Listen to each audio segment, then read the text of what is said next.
Hey guys, welcome back to the channel. Now, I don't want to feel like I repeated myself all the time and stuff, but every time I see a video or videos about people saying don't take the CompTIA A plus or this, that, and the third, it always made me realize that people not realizing that information technology, cybersecurity, these fields are not like how they used to be before.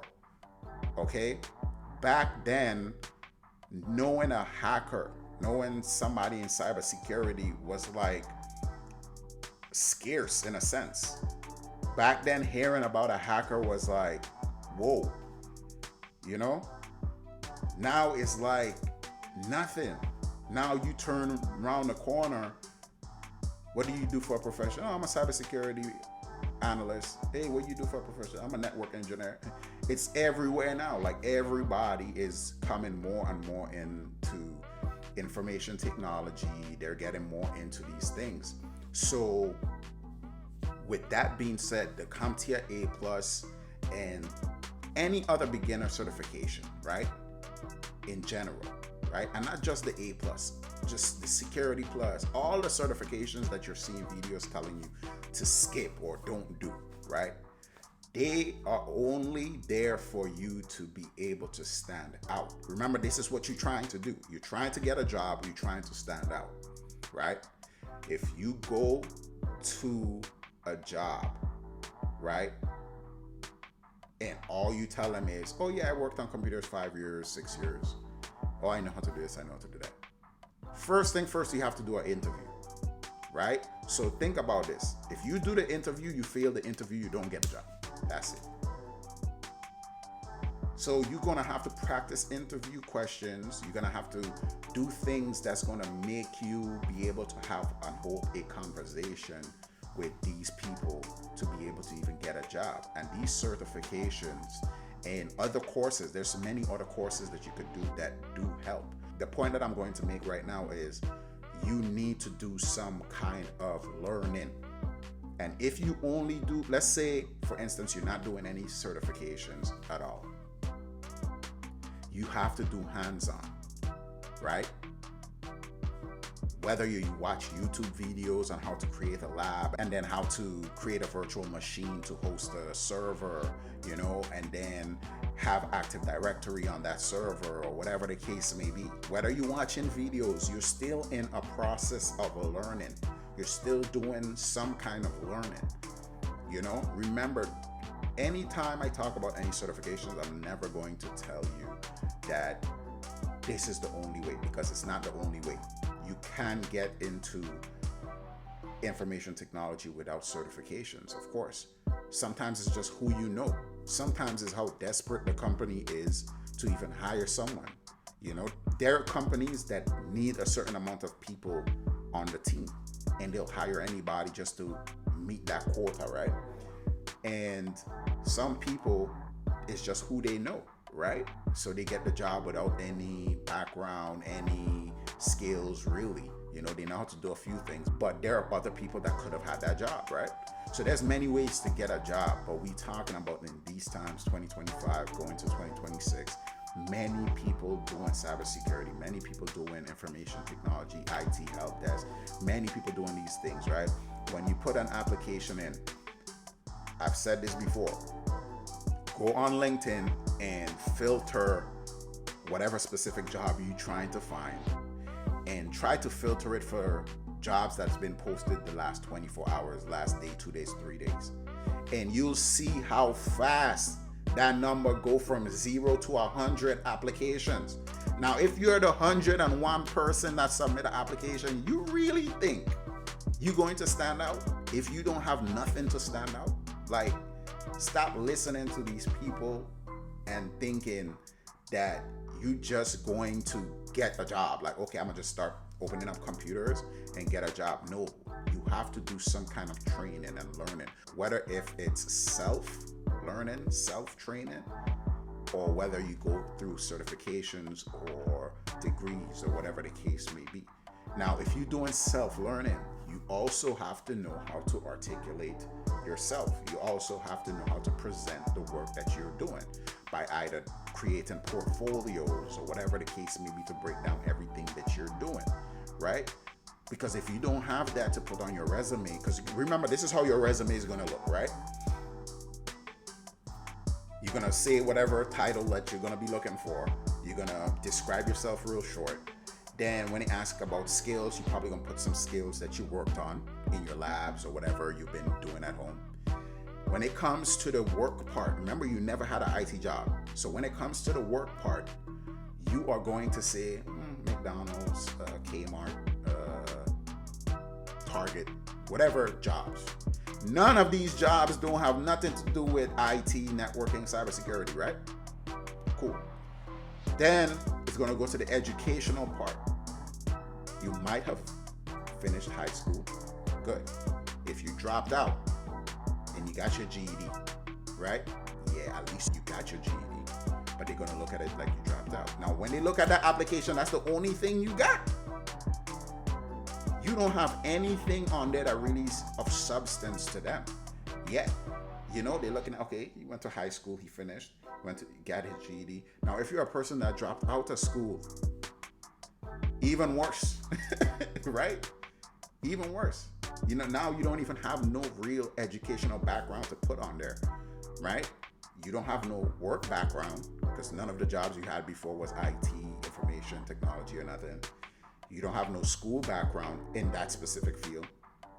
So now, hoping, fingers crossed, the part that you could put the projects that you've done, hopefully that stands out to someone to where they're like, okay, he don't have no work background, he don't have no school background, but I see his portfolio.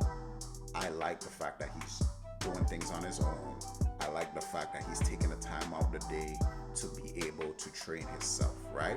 And sometimes you gotta pray that the person that has your application is someone that came up similar to you.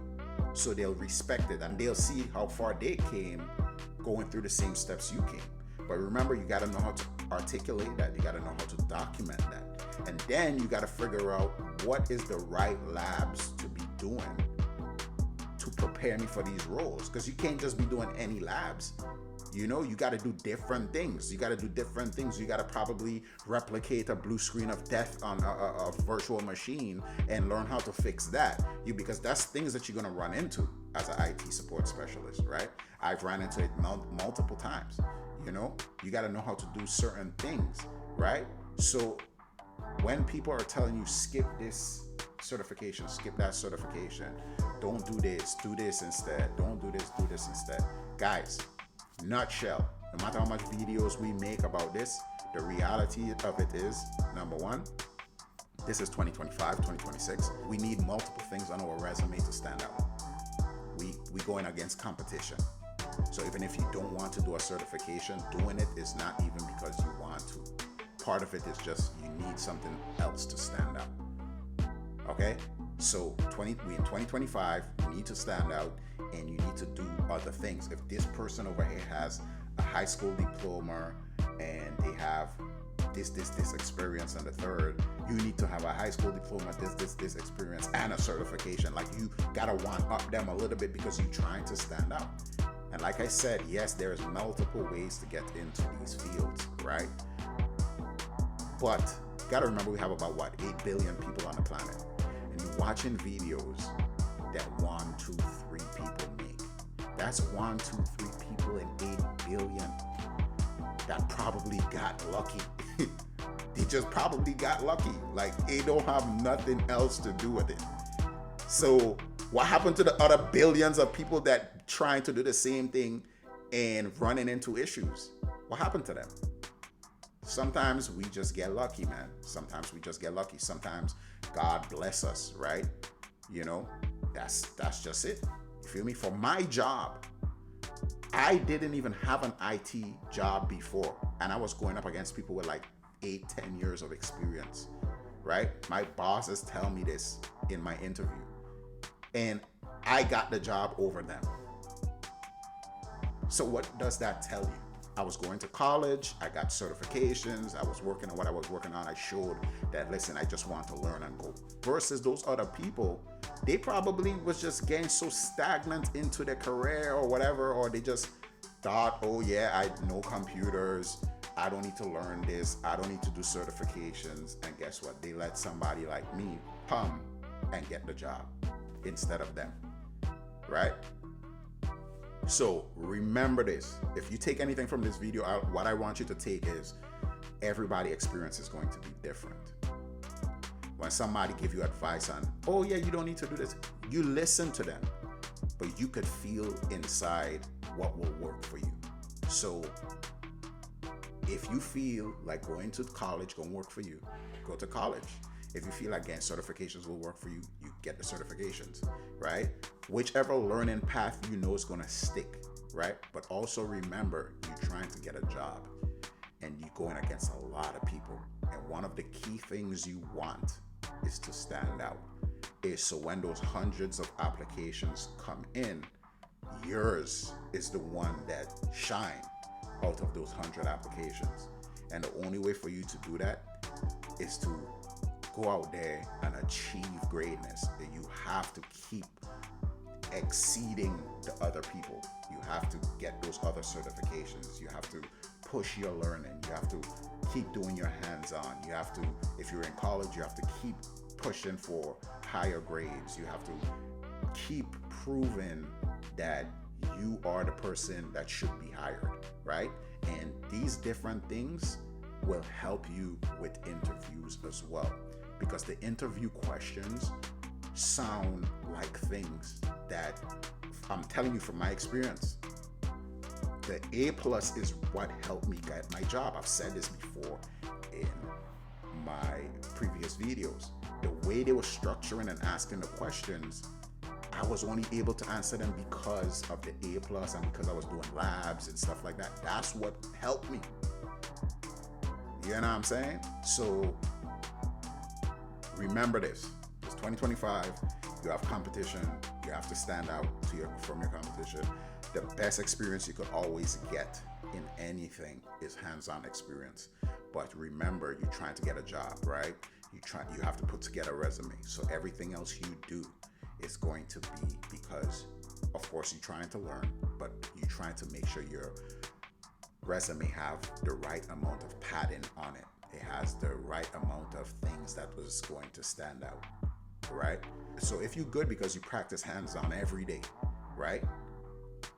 But then you also have certs, and then you also have a degree. You know, it doesn't matter even if some jobs turn you down. You're going to get a job eventually. And it's not going to be because of who you know. It's going to be because of what you have achieved that made you stand out. Okay? So keep that in mind. Thank you guys for watching, and I'll see y'all in the next video.